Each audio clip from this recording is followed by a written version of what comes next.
Pada bulan Desember 1945, proklamasi telah berdengung, namun bala tentara Jepang di Pulau Sumbawa masih enggan menyerahkan senjata. Otoritas Sunda Kecil bergerak cepat. Yang Mulia Sultan, pesan dari Gubernur I Gusti Ketut Puja di Bali sudah jelas. Kita tidak bisa menunggu lebih lama. Otoritas sipil harus sepenuhnya berada di tangan Republik. Militer Jepang harus dilucuti sebelum sekutu menginjakan kaki di tanah ini. Permisi Yang Mulia Sultan, para pemuda di Gempe, Sape, hingga Raba sudah tidak bisa dibendung. Jiwa mereka membara. Kami siap mengepung markas Jepang jika mereka tetap keras kepala. Muhammad, kumpulkan laskar pemuda.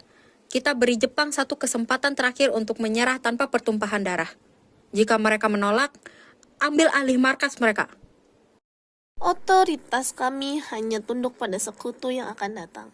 Kami tidak bisa menyerahkan senjata ini kepada sipil ataupun pemuda. Ini tanah kami, Kapten. Kemerdekaan Indonesia sudah diproklamasikan. Senjata-senjata itu milik rakyat sekarang.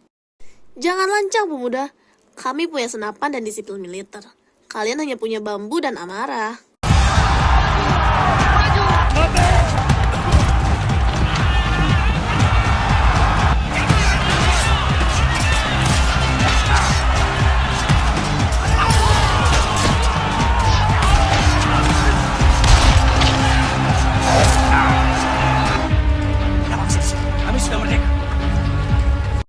Jatuhkan senjatamu, Kapten. Markas ini sudah dikepung total oleh rakyat. Lapor Yang Mulia Sultan, seluruh persenjataan Jepang di markas ini telah dilucuti. Kekuasaan penuh kini berada di tangan Republik Indonesia. Terima kasih para pemuda yang gagah berani. Sejarah akan mencatat darah dan keberanian kalian di Gempe dan Sumbawa hari ini. Hari ini adalah pilar tegaknya kedaulatan bangsa. Merdeka! Merdeka!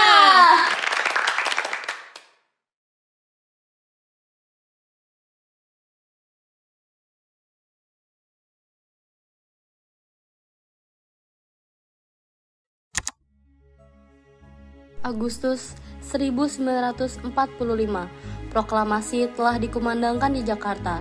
Namun, gema kemerdekaan belum sepenuhnya berwujud penyerahan kekuasaan di daerah-daerah. Jepang yang telah kalah dari sekutu diperintahkan untuk menjaga status quo. Di Jakarta, Dwi Tunggal Soekarno-Hatta merumuskan langkah strategis untuk Sumatera.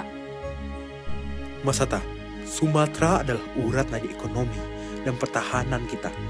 Palembang dengan ladang minyaknya tidak boleh dibiarkan vakum. Kita sudah mengutus Dr. Akagani untuk pergi ke sana. Bagaimana laporannya? Bung Karno, situasi di Sumatera Selatan sangat riskan. Jepang di sana masih memegang senjata lengkap di bawah komando Jenderal Shimura.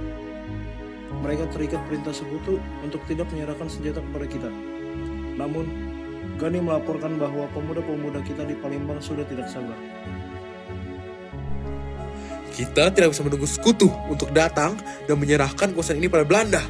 Katakan pada Gani, segera lakukan diplomasi. Tetapi, tunjukkan taring kita. Ambil alih jawatan-jawatan penting. Bentuk pemerintahan sipil secepatnya. Setuju. Saya akan mengirimkan radiogram penegasan. Gani harus merangkul kekuatan militer lokal di sana, terutama Abdul Razak dan barisan pemuda, agar pengambilalihan ini berjalan terstruktur dan tidak menjadi pertumpahan darah yang sia-sia sebelum taktik kita matang. Gubernur Teuku Muhammad Hasan sudah memberi lampu hijau. Kita sudah mengumumkan secara resmi bahwa Sumatera Selatan adalah bagian dari Republik Indonesia. Sekarang, tugas terberat ada di tanganmu, Rozak, pengambil alihan senjata Jepang. Siap Pak Residen, anggota BKR dan para pemuda sudah mengepung beberapa titik penting. Mulai dari kilang minyak Pelaju, Sungai Gerong, hingga markas-markas Jepang. Masalahnya, Jepang menolak penyerahan senjata. Mereka berlindung di balik perintah sekutu. Kita pakai 2 jalur. Saya akan datangi markas komando Jepang untuk melakukan tekanan diplomatik. Kamu, Rozak, siapkan pasukanmu. Jika Jepang melihat kita lemah, mereka akan menindas. Tapi, jika mereka melihat ribuan pemuda bersiap mati di luar gerbang mereka akan berpikir 2 kali. Bagaimana jika mereka melepaskan tembakan pertama, dokter? Pasukan kita menang jumlah, tapi kalah dalam modernitas senjata. Ingat pesan Bung Karno dan Muhatta, kita adalah negara berdaulat. Katakan pada anak buahmu, jangan memprovokasi, tapi jangan mundur satu jengkal pun. Jika mereka menolak menyerahkan secara sukarela, kita rebut dengan siasat dan keberanian. Ketegangan memuncak di bumi Sriwijaya. Negosiasi berjalan alot. Pemuda Palembang mengepung markas Jepang. Satu letupan senjata saja bisa membakar seluruh kota. Tuan-tuan sekalian, perang telah usai. Kaisar kalian telah menyerah. Tanah ini bukan lagi urusan kalian. Ini adalah tanah Republik Indonesia. Menyerahkan senjata kepada kami adalah satu-satunya cara agar tentara Anda bisa pulang dengan selamat ke Jepang. Pasukan saya sudah mengepung seluruh instalasi militer Anda. Kami tidak menginginkan pertumpahan darah, tetapi kami tidak takut mati untuk mempertahankan kemerdekaan ini. Pilihannya ada di tangan tuan-tuan. BKR, amankan seluruh senjata. Ambil alih markas. Jagat Palembang milik kita.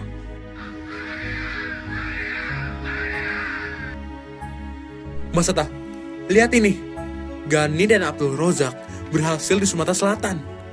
Kilang minyak, jautan kereta api, bahkan senjata Jepang berhasil kita kuasai tanpa kacau total.